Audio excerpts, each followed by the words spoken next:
Be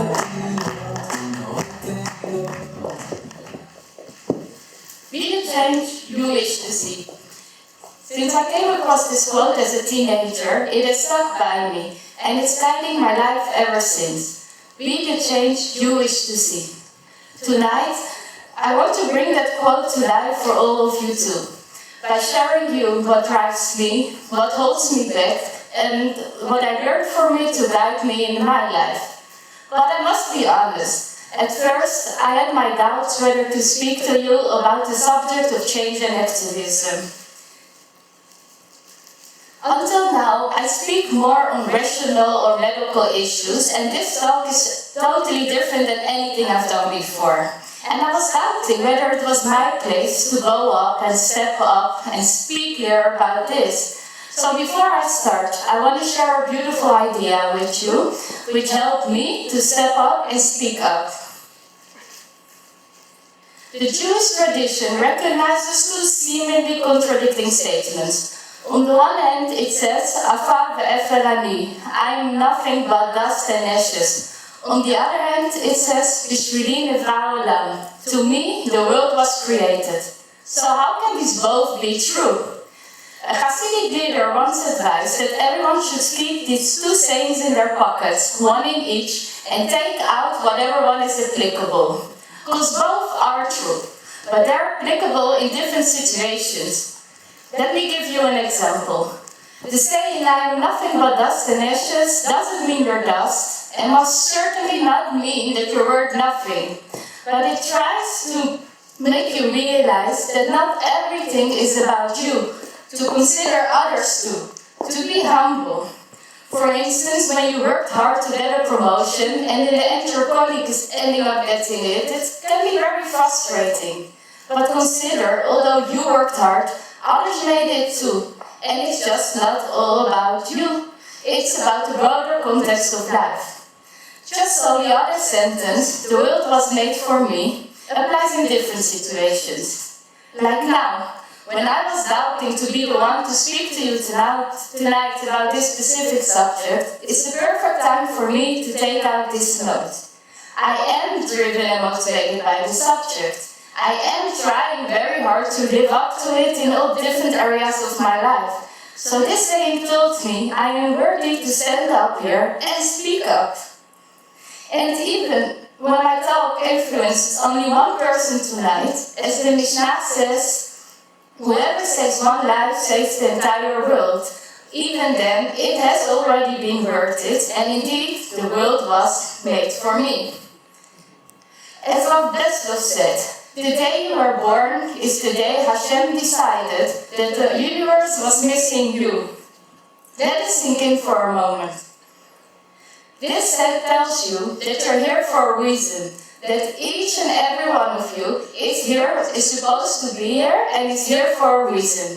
That everyone is unique, has a unique path and his unique contribution in life. Because you personally are missing. So this is my first takeaway tonight, and it's something that can guide you throughout your whole life, and you can teach your children from the very early beginning. I know probably you might think now it's all nice and easy, but I'm not a leader in a board or in a company. This talk applies to others, but not to me. So I cannot stress enough that this talk applies to each and everyone. We all have many different roles in life, both privately and professionally. And in some of these roles, we actually have the potential to influence others. And where we have influence, we have opportunity for meaningful leadership. Most of us here are, I think, leading our families. We're leading our own household. We're guiding and educating our children toward the meaningful life with shared values. We are busy and responsible for it 24/7. So leading doesn't mean you need to be a CEO or a prime minister. It's about believing that you have something meaningful to do for yourself, for others, and for the world around you. True leadership is where we can transform the wisdom of our own experience in a constructive way to bring meaning to others. So what is driving me? I want to share with you my three main drivers. First First, my grandfathers. Unfortunately, they both passed away by now, but they were and will always be my biggest examples. Given limited time, I will restrict myself to a typical quote from both, illustrating why. One grandfather was a professor of internal medicine. One of his publications on patients was called "If you're weak, you must be strong," not knowing that he would be in the same dependent position just a few years later. But this quote not only refers to his medical career and his medical experiences, but to his entire life. Both of my grandfathers were just little kids when the Second World War started. They were hidden separate from their parents. Luckily, both of them survived, but most of their families did not. These traumas and the difficult years after the war haunted them for the rest of their lives. But despite this difficult start of life, my grandfather built a career devoted to helping others. More than that, both of my grandfathers succeeded to stay true to themselves, to their Jewish heritage, to beat the hate they experienced, and as a real mensch, turn it into care and love for everyone. They both built Jewish families, were integral parts of the communities, and managed to live purposeful lives. So here we come to the quote of my other grandfather. Once we walked on the beach in Israel with his oldest children and grandchildren, and he started to cry, something I haven't seen him done before. When I asked him what was wrong, he took my hand, and he told me that this exact moment was his ultimate victory on Hitler. Walking in freedom, in our own Jewish land, surrounded by his loving Jewish offspring. The famous psychiatrist and neurologist Frankl, the student of Freud, survived the horrors of the concentration camps and wrote about it. He discovered there that the people who survived, or at least fought to survive, were the people who had the belief or purpose, just like my grandfather showed me throughout their entire life. They showed me you can overcome life's tragedies and still be able to build a beautiful, meaningful life, to achieve so much, both privately and professionally. They told me to be successful, but more importantly, to be a mensch, as they always showed humbleness, drive, righteousness, and were always the first one to step up and help others. And they made me devoted, to stand strong for who I am, to be proudly Jewish, and to work actively to make never again, really never again. My second drive is my medical background and my love for traveling, especially to different cultures. Both in my work as a doctor and traveling, you get to meet all sorts of people from every layer of society, enabling you to learn a lot. Unfortunately, I don't have time to tell you now about my travel, my patient stories, and how they impacted me. But I want to highlight one patient story which made me realize the extent of our potential. In one of my first weeks as a medical intern, I was still mainly shadowing the doctors. I just finished my shift and on my way to the elevators, still wearing my white coat, when the daughter of a patient we treated earlier today ran into the hallway screaming, crying that her mother was crashing. I looked around to see if there were any other doctors. I paged the doctor, but quickly I realized that I was all alone, and of course the doctor begged me to come with her. When I entered the room, the patient was sweating, hyperventilating, with low oxygen levels and in a lot of pain. Both her family and all the nurses turned their heads to me, asking me what they should do and waiting for my answer. And I had no clue. So in the end, I thought of the right medication, the patient stabilized, and we located the doctor, and he took over her care.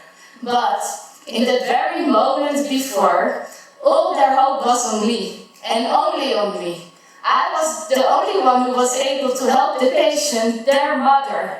And this moment made me realize that I want to be able to help and to step up and to change their lives for the better.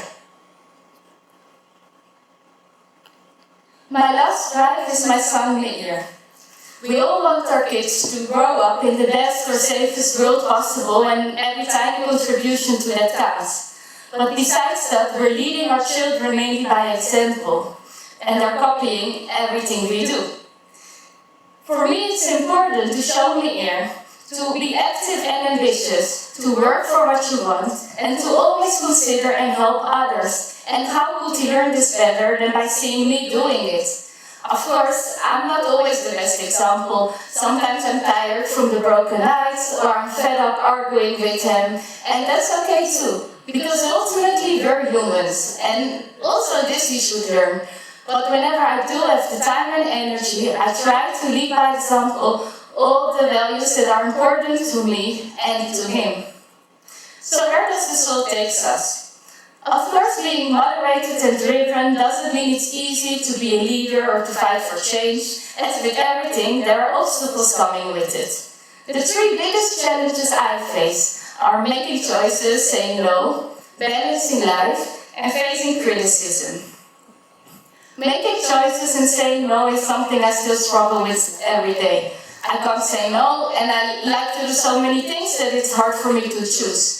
But this just means in the end you'll end up doing nothing fully. So, finding our purpose, like we talked about earlier, can help us a little in the right direction. In the direction of our own unique path in life, so we can choose the things that fit in this path. I realize we cannot always choose, and sometimes we just have to do certain things in order to get us where we ultimately want to be. As long as the end goal stays clear while choosing, that's okay. The second obstacle is balancing life. Since we all have so many different roles and different expectations to live up to, we can quickly feel like we're not doing enough. For example, 1 month ago, I received a very unique invitation to join a program to Israel with Maccabi future leaders, joining many other young Jewish leaders from all over Europe. But I felt very guilty having to leave me here for a few days, especially on Shabbat. How could I leave him? Because I wanted to do something for myself. To cut it short, in the end I went, and I didn't regret it for a minute. Because if I feel empowered, and I came back really empowered, then I'm a better person, and thus a better mother for him too. The key is not to efface yourself, but to choose and balance your life according to what is important to you, according to who you are. The last what holds me back is facing criticism. And stepping up makes you visible and hence open for it. But some time ago, a friend gave me a real eye-opener. She told me this when I thought I had hurt her unintentionally, and I called her to apologize. And she responded like this: Avigal, you're my friend, because I love you for who you are, and I know you're a good person. So I would never assume you did anything to hurt me. And if you did hurt me, I would ask you, because I would never assume you had any bad intentions at all. And the people who don't think about you that way, they're not your real friends. Let that come in for a moment. Of course, friends can criticize you. It's even good when they do, because no one is perfect and we can learn from it. But by friends, it comes from love, care, and support, not from jealousy or negativity. So ever since, I find it a little easier to cope with. I know who I am, and I try to surround myself with people who know that too, and who support me to be the best version of myself. And this immediately leads me to the first of the 3 key messages I want to leave you with tonight. First, our environment and the people we surround ourselves with are so important. We only have limited time, and it's a waste of time and energy to spend it on people who want to bring you down and with all this negativity. Only in a stimulating environment where we can grow, we can find our purpose, we can feel supported and loved, we can be the best version of ourselves. And that way, the sky really is the limit.